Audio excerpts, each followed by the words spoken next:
एक शहरी परिवार में दो बहुएं थीं, जिसमें बड़ी बहू संस्कारी और सर्वगुण संपन्न थी, जबकि छोटी बहू चालाक और बहुत तेज तर्रार थी। इन दोनों को आज सास ने होली के लिए गुजिया बनाने का ऑर्डर दिया था। दोनों ने मिलकर बहुत सारी गुजिया बनाई और किचन में रख दी। तब सास ने गुजिया टेस्ट किया और बड़ी बहू से कहा कि इन सबको डिब्बे में रख देना। गुजिया की खुशबू पूरे घर में फैली हुई थी। छोटी बहू के मुंह में पानी भर आया था। वह रात होने का इंतजार कर रही थी। जैसे ही सब लोग सो गए, छोटी बहू किचन में चुपके से जाती है और सारी गुजिया चुरा लेती है। एक गुजिया छोड़ देती है ताकि किसी को शक नहीं हो।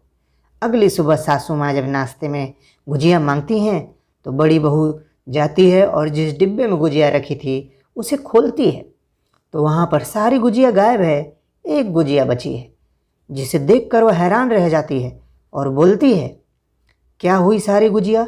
किसने चुराया? सबसे पूछती है। तो छोटी बहू ने कहा, आप ही तो रखी थी, तो गुजिया चुराना आपके लिए शोभा नहीं देता है। बड़ी बहू फंस गई थी। सारे घर के सामने उसको जवाब नहीं दिया जा रहा था। वह लज्जित थी कि उसके ऊपर चोरी का इल्जाम लग गया था। छोटी बहू बहुत खुश होती है। वो खुद से कहती है, इन लोगों को बेवकूफ़ बनाना कितना आसान है। कुछ दिन बाद सासू माँ जी काजू और बादाम खरीद कर लाती हैं और बड़ी बहू को संभाल कर रख देने के लिए कहती हैं।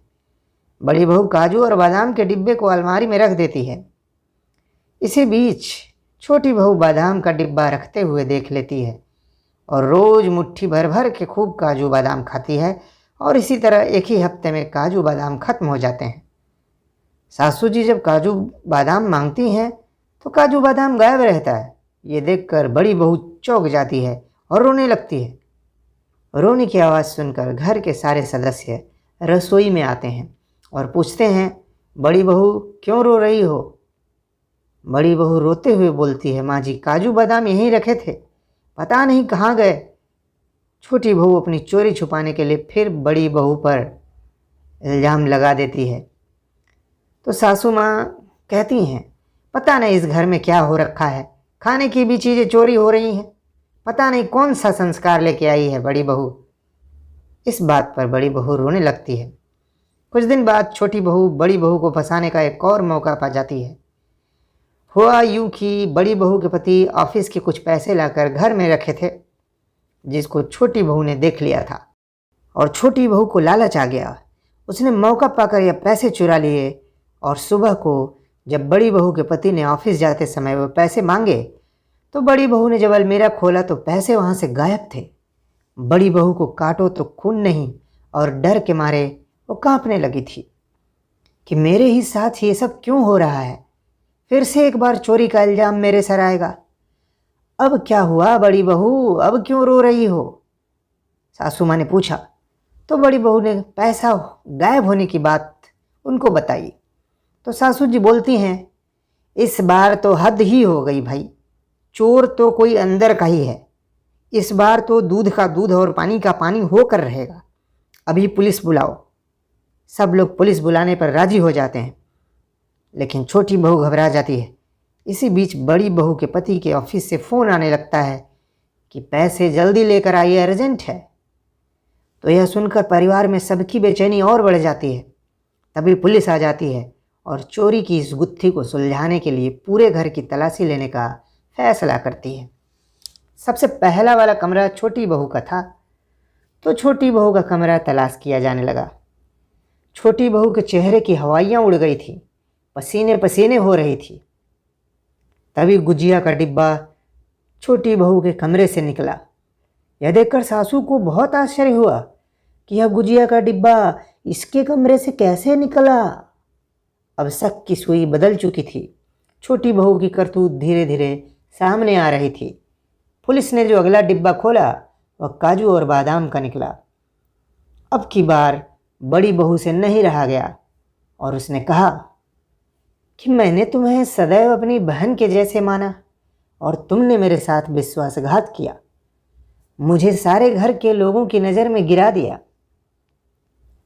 तभी पुलिस अलमारी में से कपड़े में लपेटे हुए नोटों की गड्डी निकालकर लेकर के आती है। छोटी बहू अब रोने लगती है।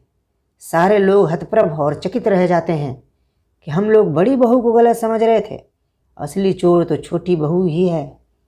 छोटी बहू फूट फूट कर रोते हुए बोलती है, मुझे माफ़ कर दीजिए, मुझसे गलती हो गई, मुझे माफ़ कर दीजिए। सासू माँ बोलती हैं, सब कुछ तुमने चुराया और मेरी बड़ी बहू को दोषी बनाया। छोटी बहू और ज़ोर ज़ोर से रोने लगती है और बड़ी बहू से भी माफ़ी मांगती है। बड़ी बहू बोलती हैं, कोई बात नहीं छोटी, तुम्हें इस घर में चोरी करने की कोई ज़रूरत नहीं थी। कुछ भी अगर तुमको चाहिए था तो तुम सबसे कह सकती थी। तुम्हारी एक गलती ने तुम्हें कितनी बड़ी मुसीबत में डाल दिया है। छोटी बहू बोलती है, मैं आप सबसे दिल से माफ़ी मांगती हूँ, आगे से ऐसा कभी नहीं करूँगी। बड़ी बहू छोटी को गले लगा लेती है और माफ़ कर देती है। यह देखकर सासू माँ कहती हैं, आखिर बड़ी बहू बड़ी ही है, हम लोगों ने उसे इतना सताया लेकिन वह हम सभी को पल भर में भी माफ़ कर दी। छोटी बहू को बड़ी बहू से भी काफ़ी कुछ सीखना बाकी है। इसलिए दोस्तों, ज़िंदगी में कभी किसी को नीचा दिखाने की कोशिश नहीं करनी चाहिए। इस कोशिश में आप खुद ही नीचे गिर रहे होते हैं, आपको पता नहीं चलता, उसका परिणाम आपको आगे मिलता है। तो दोस्तों, ये कहानी कैसी लगी? अगर अच्छी लगी हो तो चैनल को लाइक शेयर सब्सक्राइब जरूर करिए। फिर मिलते हैं अगले वीडियो में। Thank you.